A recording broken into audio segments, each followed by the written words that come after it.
తెలంగాణలో ఉన్న ప్రతి ఆడబిడ్డకు సారి పంపాలని సూచించారు సీఎం రేవంత్ రెడ్డి. గత ప్రభుత్వం చీరలు పంచితే పొలాల్లో కట్టేవారిని విమర్శించారు. కోటి మంది మహిళలను కోటీశ్వరులు చేసే ఆశయంతో ముందుకు పోతున్నామన్నారు. ఆర్టీసీ బస్సుల్లో ఉచిత ప్రయాణమే కాదు, ఆర్టీసీ బస్సులకు ఓనర్లు కూడా చేశామన్నారు.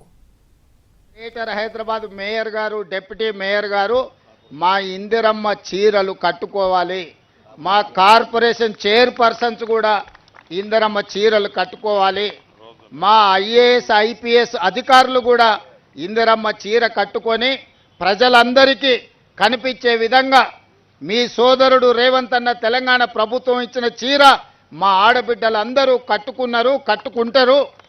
వాళ్ళందరూ ఆత్మగౌరవంతో చీరను కట్టుకున్నారని మనం ఎట్టే తెలంగాణ సారే బ్రాండ్ అంబాసిడర్లుగా మీరే ఉండాలి. ఒకనాడు ప్రభుత్వం చీరలు పంచితే ఆ చీరలు పొలాల దగ్గర పిట్టల్ని బెదిరించడానికి కట్టే పరిస్థితి ఉండే మా అక్కలందరికీ తెలుసు. చాలా మంది మహిళలు నిరసన తెలిపినరు. గ్రామాలకు వెళ్ళినప్పుడు పాదయాత్ర సందర్భంగా మా దృష్టికి తెచ్చిండ్రు. అందుకే ఈనాడు కోటి మంది మహిళలకు, తెలంగాణ బిడ్డలకు సారే అంటే తల్లిదండ్రులు వాళ్ళ అన్నదమ్ముళ్ళు పెట్టే పండగ. అది ఎంతో ఆత్మగౌరవంతో ఉన్నది. ఈనాడు తెలంగాణ ప్రభుత్వం ఆడబిడ్డలకు సారె పెట్టే ఉద్దేశంతో ఇందిరమ్మ చీరల పంపిణీ కార్యక్రమాన్ని చేపట్టడం జరిగింది. రాజభరణాలు రద్దు చేసిన, బ్యాంకులను జాతీయకరణ చేసిన, అగ్రికల్చర్ సీలింగ్ యాక్ట్ తీసుకొచ్చి దళితులకు, గిరిజనులకు భూ యాజమాన్య హక్కులను కట్టబెట్టిన, ఇల్లు లేని వాళ్లకు ఇందిరమ్మ ఇళ్లను అందించిన, అదే విధంగా పరిపాలనలో మహిళల యొక్క ప్రాతినిధ్యం పెంచిన శ్రీమతి ఇందిరాగాంధీ గారు ఈ ప్రపంచానికే ఆదర్శంగా నిలబడ్డారు.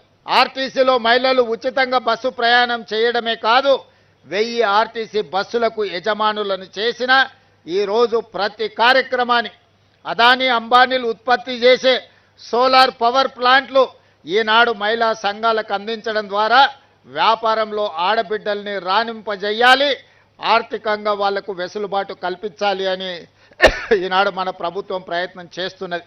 మన ప్రభుత్వం ప్రజాపాలనలో, ఇందిరమ్మ రాజ్యంలో, సోనియా గాంధీ గారి నాయకత్వంలో ఈ దేశానికి రాష్ట్రపతిని చేసిన, ఈ దేశానికి ప్రధానమంత్రిని చేసిన, కేంద్ర మంత్రులను చేసిన, వివిధ రాష్ట్రాలలో మహిళలను ముఖ్యమంత్రులను చేసిన, ఈనాడు సీతక్కను, సురేఖమ్మను తెలంగాణ రాష్ట్రంలో మంత్రులను చేసిన, రేణుకా చౌదరి గారిని రాజ్యసభ, విజయశాంతి గారిని ఎమ్మెల్సీగా చేసిన అది కాంగ్రెస్ పార్టీ. సోనియా గాంధీ గారి నాయకత్వంలోనే మహిళలకు ఈ గౌరవం